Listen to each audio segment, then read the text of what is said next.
This might be one of the most interesting new boats at Dusseldorf Boat Show. It's the Omikron OT60. If you've not heard of them, they've been building sailing boats in Greece for years, including some big stuff. We're talking 50-metre plus sailing yachts, so they know what they're doing. And this is a motorboat with a sailing boat derived hull designed to be efficient, quiet, and go long distances as comfortably as possible. It's a really novel idea. Let's go and have a look around, shall we? I'm Jack Haines. Welcome to YachtBuyer.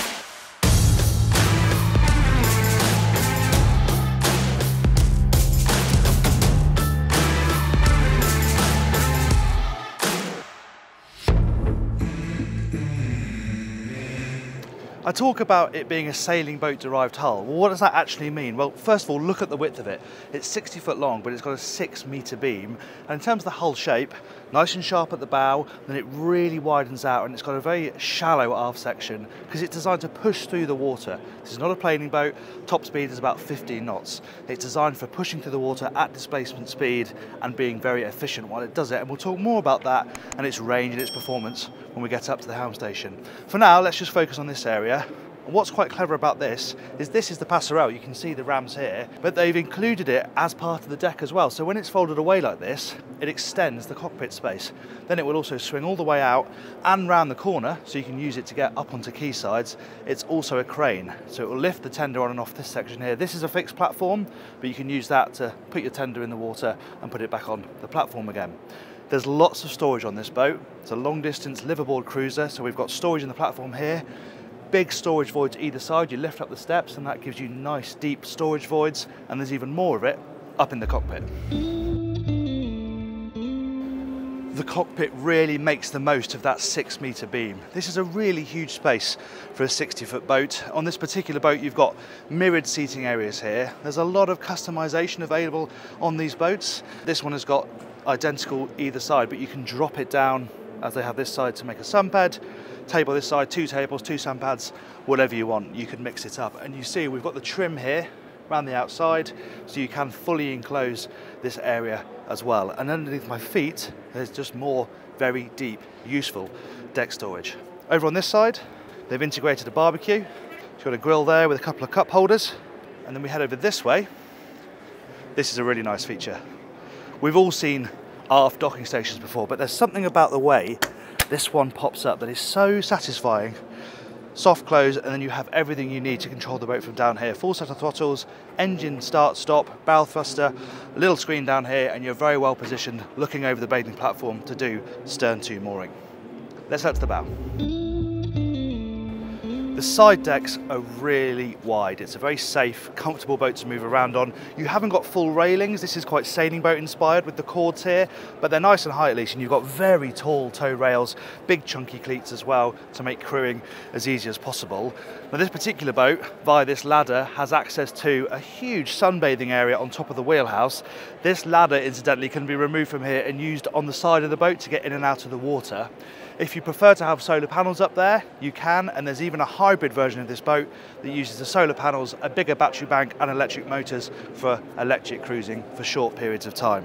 Another big sunbathing area down here with a couple of integrated hatches that draw light down into the area below, and more flush fit hatches right forward here, and that's putting loads of natural light down into the cabin forward, which we'll look at in a moment. And they've got a popper fixed bowsprit as well. They want a nice strong bowsprit here for anchoring, and I like the way that all the anchoring equipment and cleats can be closed away under a cover when they're not in use. It's a very well thought out practical machine. Let's head inside. There's a fantastic connection between the outdoor and indoor spaces on board the OT60. It's obvious things like having the windows that open up to connect these two areas. You've got big windows on either side, but even the strip lighting in the deck head links between the cockpit and the saloon and just draws you in and down through the boat. It's a really cool effect. And the glass area on this main deck is absolutely extraordinary. It's really bright. You've got hatches overhead, you've got windows either side, opening windows on both sides. It's great. And you know, you're going to spend a lot of time in here probably doing these long distance cruises. So being comfortable, having people around you is really important as the skipper. Some other touches down here. We have the TV that pops up, single touch. This is quite a flexible space. It's sort of set up as a daybed at the moment, but you can flip over the central section and make it into 2 different chairs. It's a really usable area if you just want to come in, flop down, get out the sun. And also, keep whoever's driving company while the boat's on passage. That works really well. But you've got two proper helm seats as well, and this is a great, quite unique helm position as well. We're quite a long way back in the boat. You've got this atrium area in front of you, those big upright windscreens, and a really nice focused dashboard. All digital switch in here, but it has manual backup downstairs, which we'll look at in a moment, but you can control everything around the boat from here under your fingertips. It's all integrated into the Garmin system. Twin throttles, of course, but they've also got manual backup even for the throttles. So if you lose the fly-by-wire throttles in the steering, you have manual redundancy over here. It's really proper stuff. I've been talking about its cruising ability, so let's have a little bit of a deep dive into that, shall we?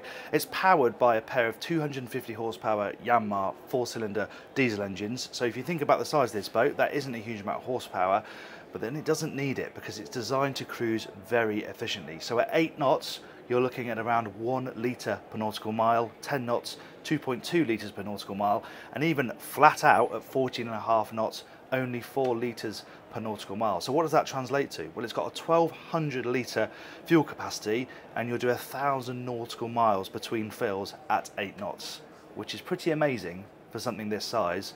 And they've proven that by taking it from Greece to Venice on its own bum.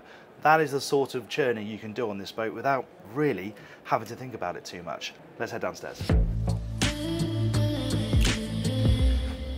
This for me is such a great bit of design. Your lower living space is quite tucked away, it's quite private, but it's also really well connected to the upper part of the deck. So again, if you're doing long distance cruising, people can be down here or in the galley, but they can still hear and see what's going on up there. And as the person at the helm, you can see what's going on down here, you can see where your crew are, and it gives you a huge amount of space. The atrium effect down here with these huge windows is amazing. It's not just those, you've got eye level windows here with ventilation, we've got portholes lower down, again with ventilation, and a very large usable galley, all with nice tall fiddles, lots of good storage here, big twin sink, high quality Miele appliances, and a big fridge freezer domestic size over on this size too. You've even got a nice bit of ventilation here put in behind the hob. It does feel very home from home, and that's a lovely little cozy dinette over there, which also has a drop down table so you can infill to make another berth down there if you need to. But sleeping space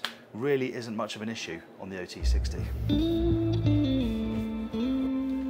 And we'll start forward in the owner's cabin. First thing, headroom, absolutely towering, and just like out there, lots and lots of opportunities for natural light to come in the sides, above my head. Everything opens up. They want you to not have to use this with air conditioning unless you really need to. So they give you lots of natural ventilation, lots of space in a headroom so the boat breathes really easily. And this is a lovely, lovely cabin. Big bed, seats either side. I've talked about the amount of glass area in here. The TV's up here, a bureau, and what I quite like is you have a split bathroom. So the two people using this cabin can use the bathroom at the same time. One can shower, one can brush their teeth, that sort of thing, and it's very nicely executed. I love the brass work here on the doors. Talking the doors, they're lovely and thick. All rubber seals around the outside so they don't rattle and clank. When you shut them, they stay shut. Very, very high quality feeling down here, and that continues in the guest cabins. We'll start in this starboard side twin, and for a twin cabin, again on a 60-foot boat, the space is very impressive. The berth sizes are a good example of that. Often these can become so narrow trying to squeeze them in, but even with this nice wide central walkway, these are a really good size and very comfortable mattresses as well. Again, we have lighting up above with ventilation, so you get natural light and air coming into this cabin, and a really nice bathroom as well.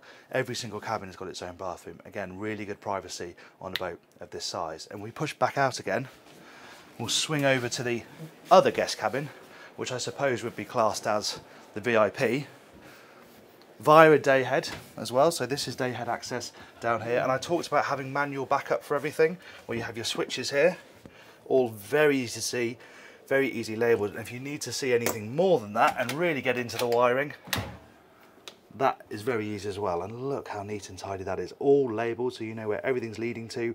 Very easy to switch things in and out. Redundancy is key, and being able to look after this thing on the move is also part of the ethos. But let's carry on to the cabin, because as I said, this I would say qualifies as the VIP because it has the double bed, and I like the way they've arranged the berth so it makes the most of the hull window so you can see out while you're lying in bed. I'm getting boring now about headroom and ventilation and light. Take my word for it, it feels much bigger in here than it should do on a 60-foot boat. And although this is the dayhead, there's also private access to this bathroom through this door here. Let's head to the engine room.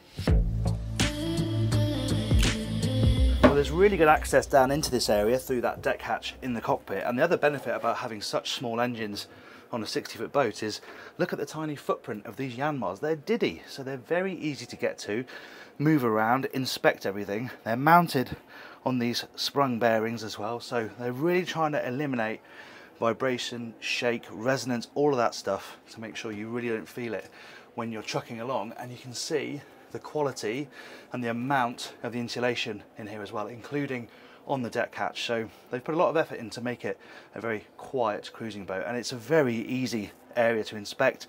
All white as well, so you can spot leaks really easily. Your filters are very easy to see, and they've got clear bowls so you can check the quality of the fuel by eye. It all goes back to that notion of being able to look after this boat on the go, maintain it yourself, and make looking after it as easy as possible.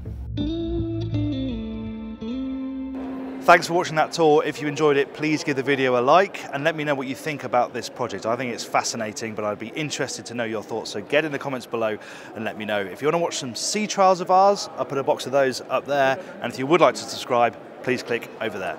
Thanks for watching. I'm Jack Haines. This is YachtBuyer.